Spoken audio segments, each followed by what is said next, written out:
Hello, everybody.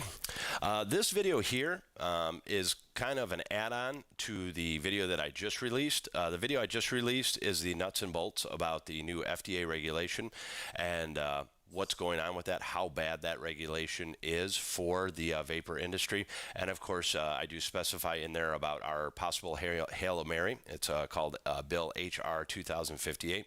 So if you didn't see that video, I urge you right now to have a look at that. What this video here is, I'm just going to talk a little bit more in depth about the regulation and how bad the effects actually are going to be. I know information is always good, and hopefully the information that I'm giving you now here is a little bit helpful, and it's just a little bit more understood. Of course, there are good things that are in a lot of things that are also bad. There are some great things that were in the bill as far as on a federal level, minors not having this product, things of that nature. That's all great. That's fine and dandy. Those are things that are pretty much 101. More specifically, what I was talking about was you had that Tobacco Act of 2007 that was implemented on this, and that's where it's a big problem, because you had a bill that was very well written, and it was intentioned for the big tobacco, and here it's being used against the vapor industry, which is very different. Now, you probably have gotten a lot of different information. Maybe if you're more closer to the industry, you've heard that there's applications that can be done for your product to be approved by the FDA.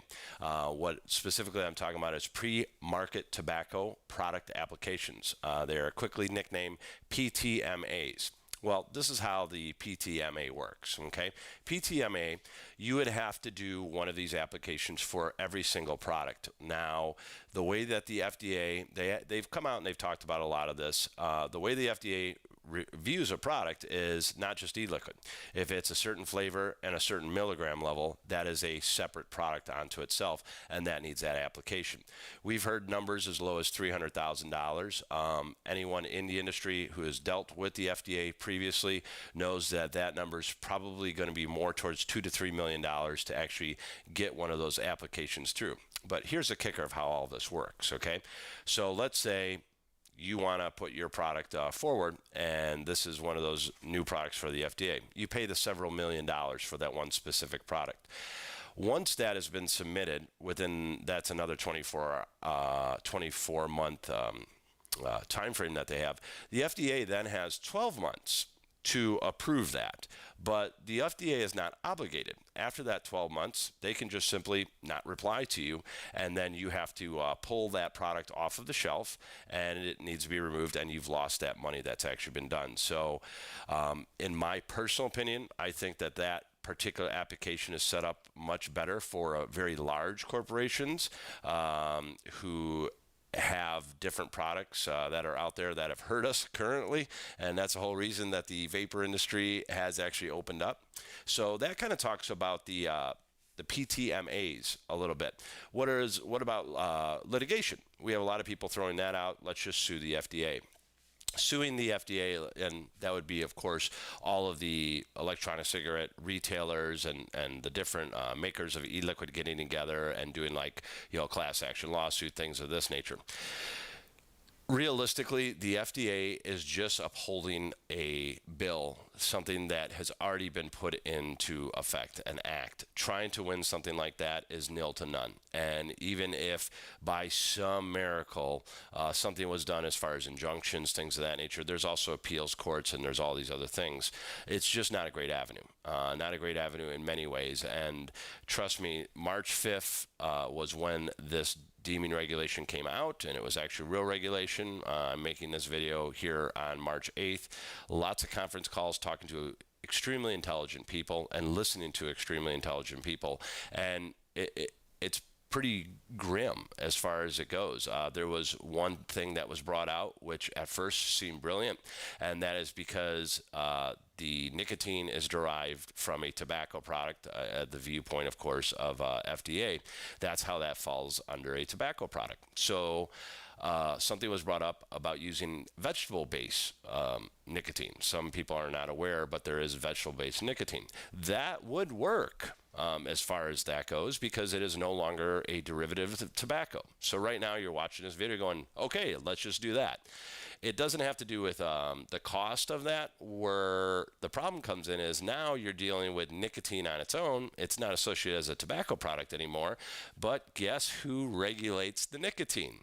FDA, that's right. Now you're going down the road of pharmaceuticals, which is even worse. That's a pre-market testing, all the other things that you have there. So that's not a wise choice. Trust me, there are very smart people who have been looking at the different angles, the different avenues. Another one that a lot of people have had is, well, what if we just piece everything out? Let's say 0 milligram nicotine, 0 milligram e-liquid, that can be sold, and it can. After the 24 months, that can be sold because it doesn't have any nicotine in it. But there is verbiage that is used by the FDA, and that is called the intent of use.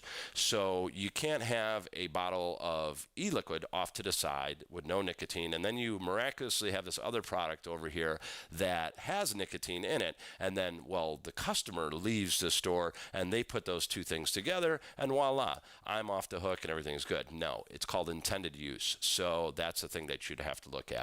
It's really mind-boggling. I didn't even know there are some different electronic cigarettes out there where you wrap your own coil, or you have your retailer, your little vapor shop, wrap a coil for you. Well, guess what? That's technically manufacturing. That vapor store has manufactured that can-off all-wire into a product, which is, of course, intended for tobacco use. So there's a lot of negative on this side, and that's why I was really big about this bill, HR 2058.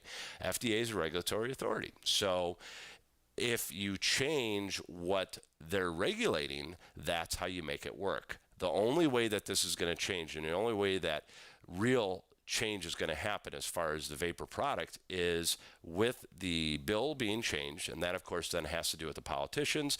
Politicians listen to their constituents. That's the bottom line, everyone.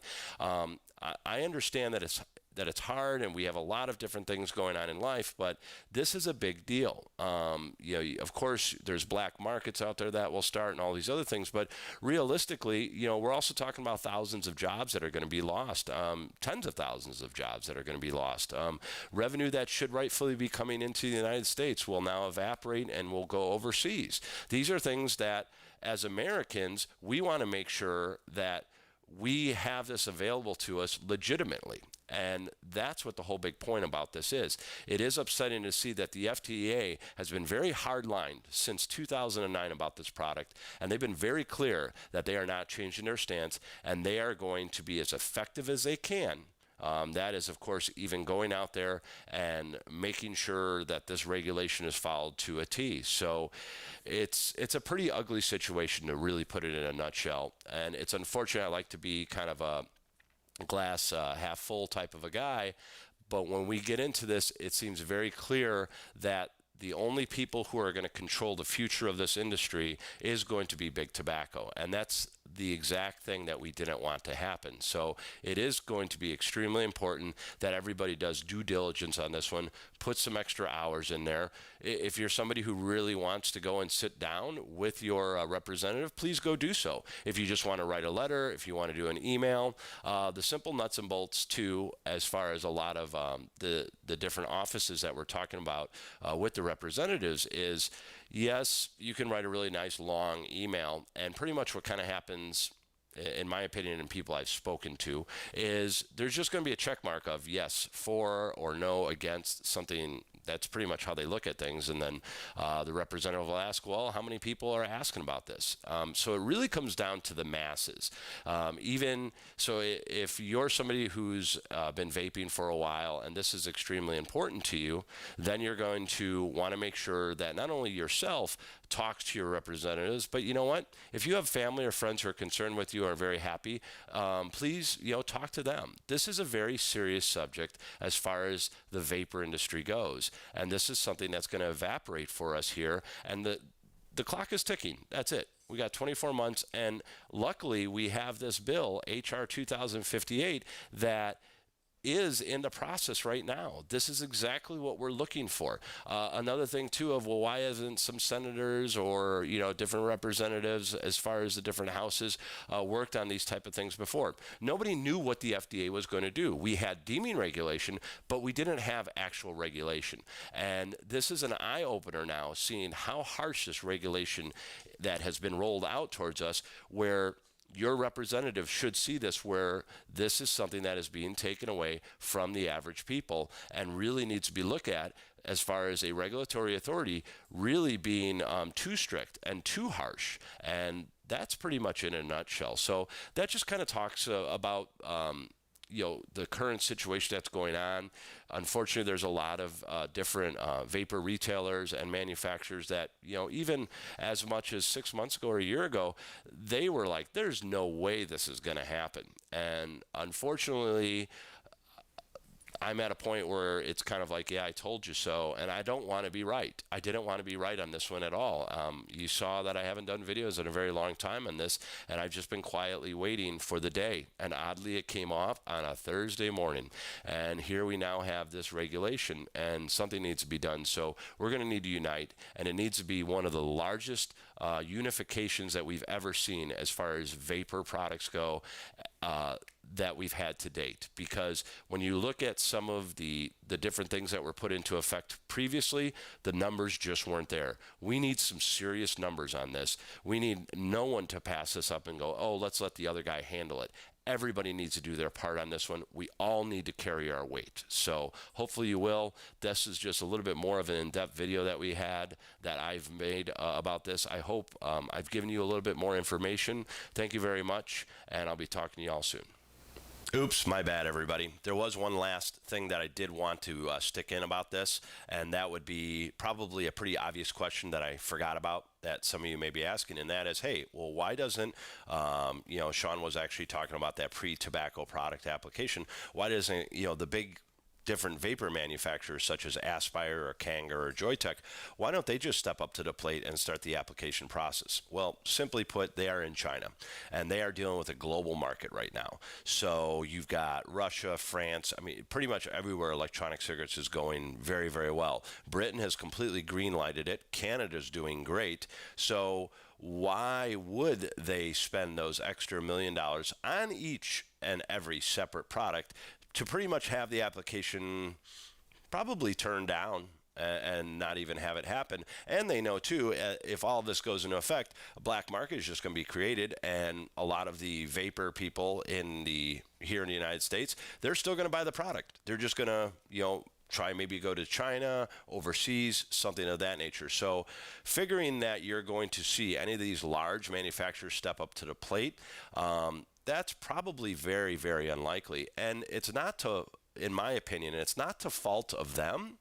What it is you always got to weigh your risk and your odds when it comes to business. And if you foresee something with a extremely low likelihood of having it happen, then why would you dedicate the resources into such a thing? And especially when, as a business model goes, you're going to be fine as a company because you have your product out in so many other different ways. Pretty much the Chinese manufacturer just go, okay, sorry, America, see you later. And I really wouldn't like to see something like that happen. So that just kind of touches on that last thing. Sorry for that, everybody. I was a little bit of a airhead on that, and I forgot to mention it.